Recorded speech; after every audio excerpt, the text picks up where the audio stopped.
कुछ लोग पूछते हैं, can India lead the world, why not. 75 साल में कई देश भारत से आगे निकल गए, क्यों? हम पीछे क्यों रह गए? हमारे में कोई कमी थोड़ी है, हम किसी से कम थोड़ी हैं। भारत के लोग दुनिया में सबसे इंटेलिजेंट लोग हैं।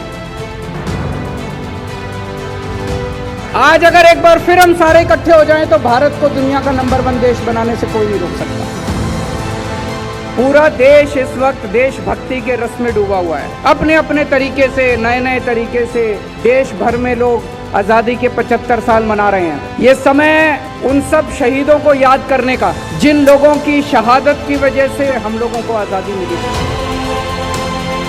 अनगिनत लोगों ने शहादत दी, लेकिन मैं खासकर 2 स्वतंत्रता सेनानियों की जिक्र करना चाहूंगा। आज हम जिस तरह का भारत देख रहे हैं, जितनी तरक्की भारत ने की है, और जो आज हमें बराबरी का अधिकार मिला, बोलने की स्वतंत्रता मिली, इतने सारे फंडामेंटल राइट्स मिले, ये सब उसी महान शख्सियत का नतीजा है। और दूसरा मैं याद दिलाना चाहूंगा शहीद आजम भगत सिंह। 23 साल की उम्र के अंदर वो आदमी देश के लिए शहीद हो गया। भगत सिंह से हमें सुप्रीम सैक्रिफाइस की प्रेरणा मिलती है कि देश के लिए अगर जरूरत पड़े तो जान भी कुर्बान कर देना, उसकी भी चिंता मत कर। पूरी दिल्ली में हम लोगों ने 500 जगह तिरंगे लगाए हैं, बड़े बड़े ऊंचे ऊंचे तिरंगे। दिल्ली तिरंगों का शहर बन गया है। पूरे देश में सबसे ज्यादा ऊंचे तिरंगे दिल्ली के अंदर हैं। हमारा मकसद था कि हम लोग रोज अपनी रोजमर्रा की जिंदगी में खो जाते हैं, देश को भूल जाते हैं जिंदगी जीते जीते। दिल्ली आपको भूलने नहीं देगी। आप घर से बाहर निकलोगे, आपको तिरंगा दिखाई देगा, देश याद आ जाएगा।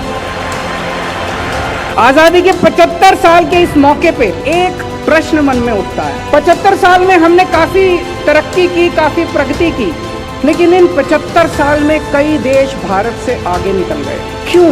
हम पीछे क्यों रह गए? हमारे में कोई कमी थोड़ी है, हम किसी से कम थोड़ी हैं। भारत के लोग दुनिया में सबसे इंटेलिजेंट लोग हैं, फिर हम पीछे क्यों रह गए? क्या नहीं दिया भगवान ने? कोई कमी नहीं छोड़ी भगवान ने। कुछ लोग पूछते हैं, can India lead the world, why not. हमारे पास दुनिया के बेस्ट इंजीनियर हैं, बेस्ट डॉक्टर हैं, बेस्ट एडवोकेट हैं, बेस्ट साइंटिस्ट हैं। तो दोस्तों आइए आज सब लोग मिलके 130 करोड़ भारत के लोग मिलके प्रण लें कि हम सब लोग मिलके आने वाले समय में भारत को दुनिया का नंबर 1 देश बनाएंगे। आज से 75 साल पहले जब हम सारे जन इकट्ठे हो गए, हमने अंग्रेजों को बाहर फेंक दिया उठा के देश की। आज अगर एक बार फिर हम सारे इकट्ठे हो जाएं तो भारत को दुनिया का नंबर 1 देश बनाने से कोई नहीं रोक सकता।